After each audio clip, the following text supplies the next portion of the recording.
கரூர் சம்பவம் தொடர்பாக ஆம்புலன்ஸ் ஓட்டுநர் மற்றும் உரிமையாளர்கள் சிபிஐ விசாரணைக்கு ஆஜராகி இருக்கிறார்கள். விவரங்களோடு இணைகிறார் நமது செய்தியாளர் மணிகண்டன். வணக்கம் மணிகண்டன், எவ்வளவு நேரமானது இந்த விசாரணையானது நடைபெற்று வருகிறது? விவரங்கள். வணக்கம். கரூர் வேலுச்சாமிபுரம் பகுதியில் தமிழக வெற்றி கழகத்தின் தலைவர் விஜய் தேர்தல் பிரச்சாரம் மேற்கொண்ட போது அந்த கூட்ட நெரிசலில் சிக்கி 41 நபர்கள் உயிரிழந்தனர்.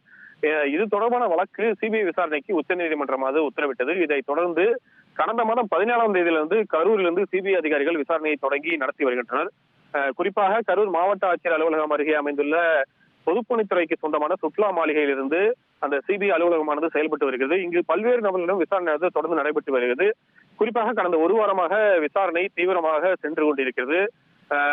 முதலில் பொதுமக்கள், அந்த வேலுச்சாமிபுரம் பகுதியைச் சேர்ந்த வியாபாரிகள் என பல்வேறு தரப்பினரிடம் விசாரணை நடைபெற்றது. அடுத்ததாக கடந்த 2 தினங்களாக கரூருக்கு நகர காவல் நிலையத்தைச் சேர்ந்த காவல் அதிகாரிகளான உதவி ஆய்வாளர்கள் மற்றும் தலைமை காவலர், போலீசார் என சுமார் 15க்கும் மேற்பட்ட நபர்களிடம் 2 நாட்களாக தீவிர விசாரணை நடைபெற்றிருந்தது.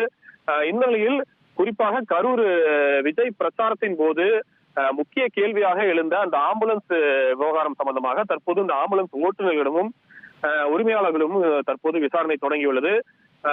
கரூரை சேர்ந்த ஆம்புலன்ஸ் உரிமையாளர்களுக்கும் ஓட்டுநருக்கும் சம்மன் அனுப்பப்பட்டிருந்த நிலையில் சிபிஐ அதிகாரிகள் அவர்களுக்கு சம்மன் அனுப்பியிருந்த நிலையில் தற்போது ஆம்புலன்ஸ் ஓட்டுநர்கள், உரிமையாளர்கள் என சுமார் 4 பேர் தற்போது இந்த சிபிஐ அலுவலகத்தில் விசாரணைக்கு ஆஜராகி இருக்கின்றனர். குறிப்பாக அரசியல் கட்சிகளின் பொதுக்கூட்டங்கள் நடைபெறும் போது ஆம்புலன்ஸ் வருவது உள்ளிட்ட பல்வேறு குற்றச்சாட்டுகள் இருந்து வருகிறது. மேலும் விஜய் பிரச்சாரத்தின் போது ஏராளமானோர் மயக்கமடைந்து அவர்களுக்கு சிகிச்சைக்காக ஆம்புலன்ஸ் மூலமாக அனுப்பி வைக்கப்பட்டனர். 30க்கும் மேற்பட்ட ஆம்புலன்ஸ்கள் அடுத்தடுத்து அணிவகுத்து வந்தன.